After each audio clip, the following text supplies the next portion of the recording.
Hello and welcome to another episode of Beer in Review. As always, I am Manderson, if you didn't already know that, and this over here is Maviel. Maviel, what do we have in store for us this week? This week we are going to be trying out the Bass Pale Ales. The Bass Pale Ale. Yeah. Maviel, have It's you like ever had this pale ale before? I have not had this pale ale before, because every time that I've seen it, it's always been next to like Coors Light and stuff like that, so I've been like, I don't really feel like going for that. So I'm kind of interested to see what it tastes and looks like. Yeah, I'm not entirely sure how popular it is, but I have had it, and I don't want to skew the segment too much, but this is actually one of my favorite beers, or it was at one point. I haven't had it in a little while, so it might not still be, but we'll see. But I like this. It's got a nice history. It's really cool. It's a pale ale. Um, I'm excited to see what you think of it and give you my impressions now. Alright. So you have a glass for us? See the pour? The pear. Yep. I have my bottle opener this week. Nice. That's good, because the teeth thing just irks me. So that's what it looks like. Nice pale ale. Yeah. It's like a typical pale ale. Smells like a typical pale ale. It's exactly what you would expect a beer to smell like. Well, maybe with a little touch of something else. Pretty light smell. Wow.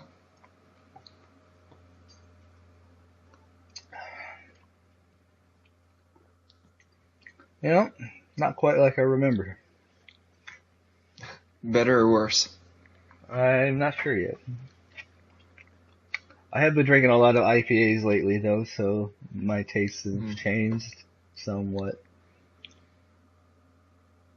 Okay. I'm almost sad to think this was one of my favorite beers right now. I'm a little disappointed. Actually, I had higher hopes for it.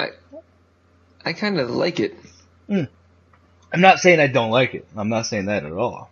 I'm just saying, like, I had such a high pedestal for it that it's not quite hitting what I remember it hitting before. So, a little bit about Bass Pale Ale. It's actually super cool. And in the bottle here, we won't delve quite into the history yet, but it's called the world's first pale ale, which might not be exactly correct, but it is based off the exact recipe of the world's first pale ale, or of the most dominant pale ale of that time anyway.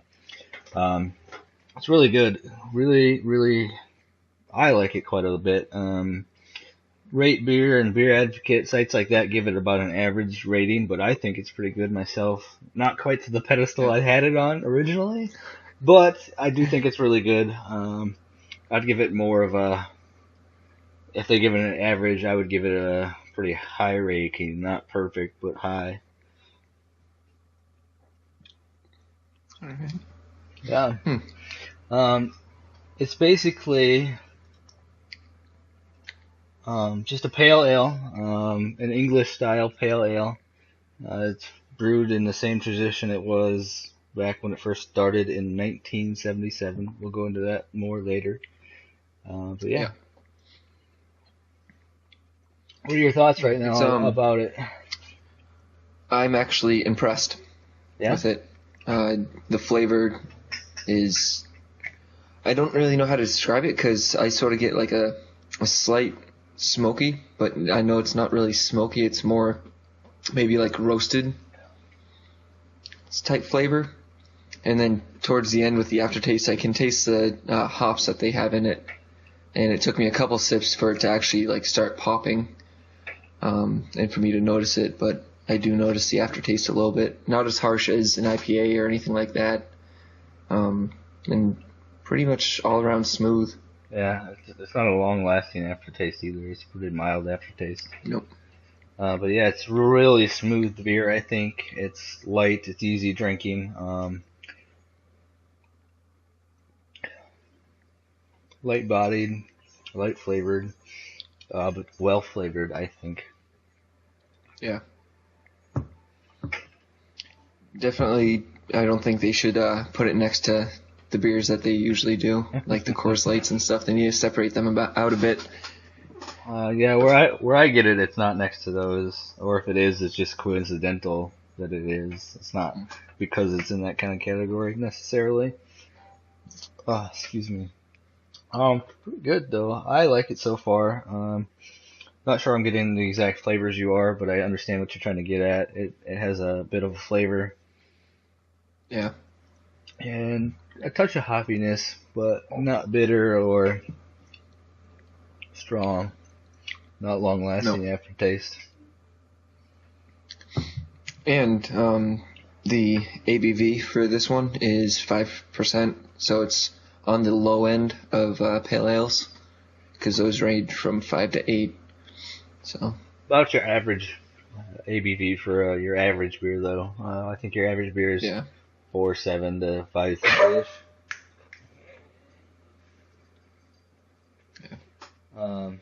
So yeah. You got anything else to add to this here, Mavil? No. Let's see how it sits and how it tastes after a little bit more, and then we can dive into the history and everything with the brewery and the beer itself. All right. So we'll be back just in a little bit with a little bit more about this and give you some other impressions of what we think about it after a little bit more. All right, we're back. We've had a little bit more. We had some stuff to talk about, and Mavil, why don't you just start it off for us? All right.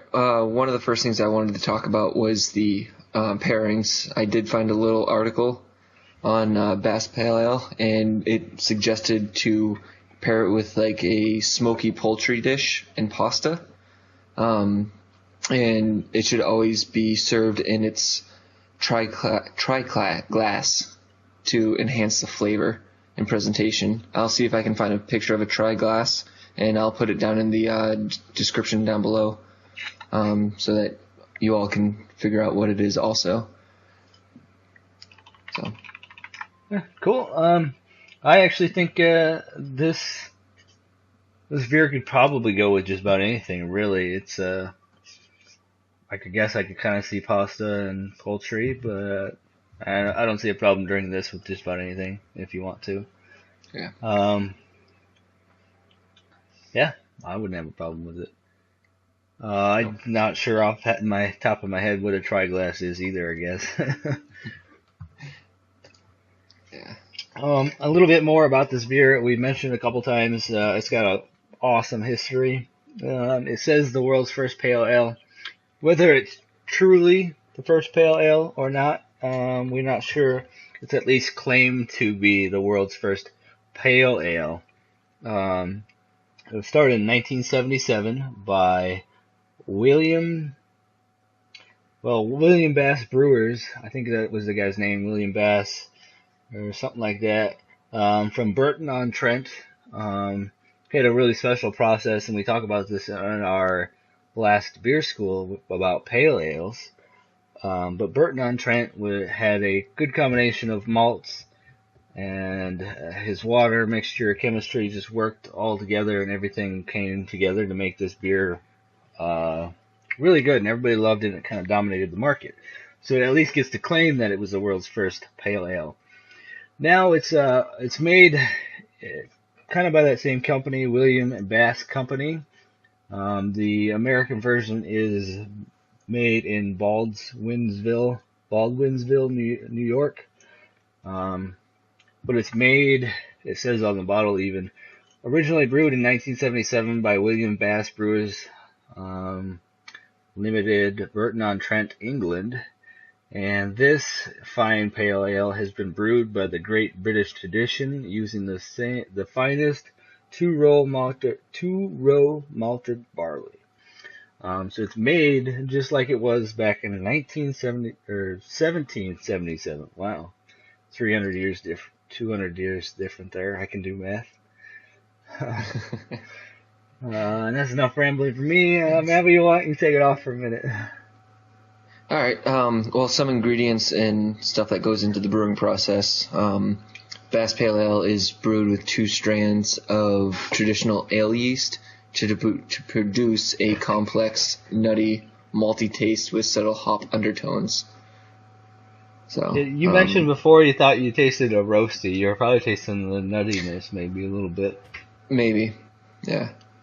Because it is also supposed to have like it. Let's see. What does this say? It has rich essential salts and minerals that are combined to give the bass its slight burnt roast aroma.